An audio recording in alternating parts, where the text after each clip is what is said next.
Hello everybody and welcome again to St. John Church Hyde Park Sunday School. I hope you had a great week.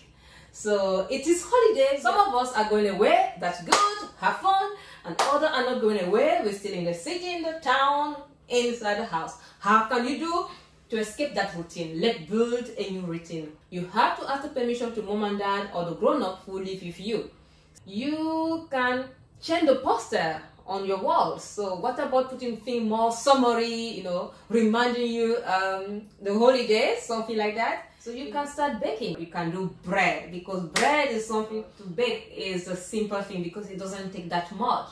You just have flour, you have butter, you have the yeast, water and salt. So all those elements, you just mix them and put that in the oven. Do you think it's a great idea? Yes? Thank you if you think it's a great idea. So let's just do our Bible story here in the kitchen while waiting for the bread to rise up. In the name of the Father, the Son, and the Holy Spirit. Amen. Lord Jesus, thank you for your love. Thank you for all that you are to us. Come and help us to understand our Bible story today. Amen. So this week, Jesus described the kingdom of heaven by telling a very short story called parables. The parable is a story that laid alongside a truth so that we can better understand the truth. Our Bible story today is from the Gospel of Matthew 13, from verse 31 to verse 33, and then from verse 44 to verse 52. He put before them another parable. The kingdom of heaven is like a mustard seed that someone took and sowed in his field.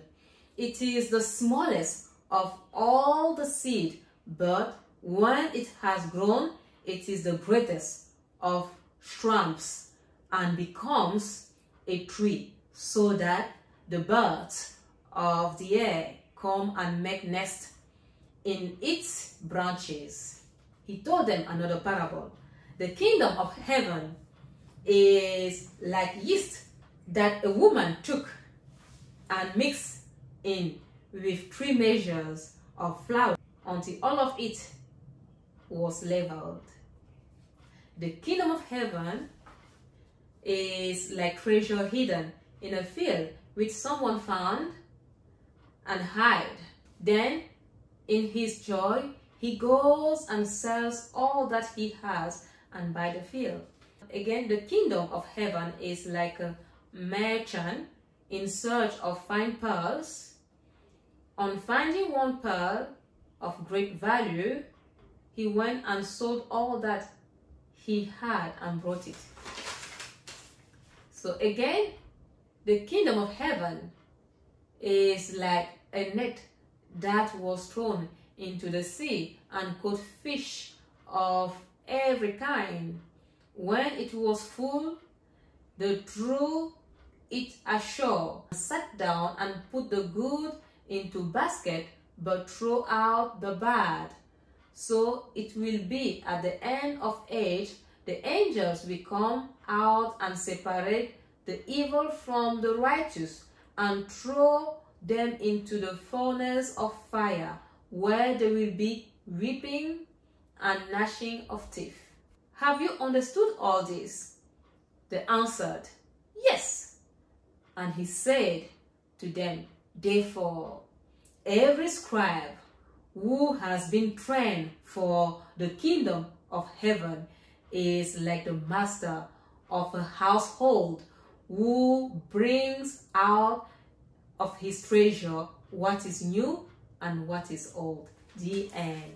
What Jesus wants us to do, he wants us as part of his kingdom to change the world around us and to make it better. As the gospel changes life, it changes the entire world. The kingdom of heaven starts small but can become very big. Just like the mustard seed, the ministry of Jesus started very small, only with 12 men, but it has spread throughout the world. like the small amount of yeast affect the entire loaf. The nature of yeast is to grow and to change whatever it contacts. When we accept Christ, His grace grows in our hearts and changes us from the inside out. And this is the beauty of worshiping God. Father, help us to remember that size is not important in your kingdom. You can use even the smallest one of us to grow the kingdom and bring change to the world around us. In Jesus' name we pray. Amen. I really wish to share this bread with you because we all did this bread together. Thank you very much for watching. I hope you had a great time.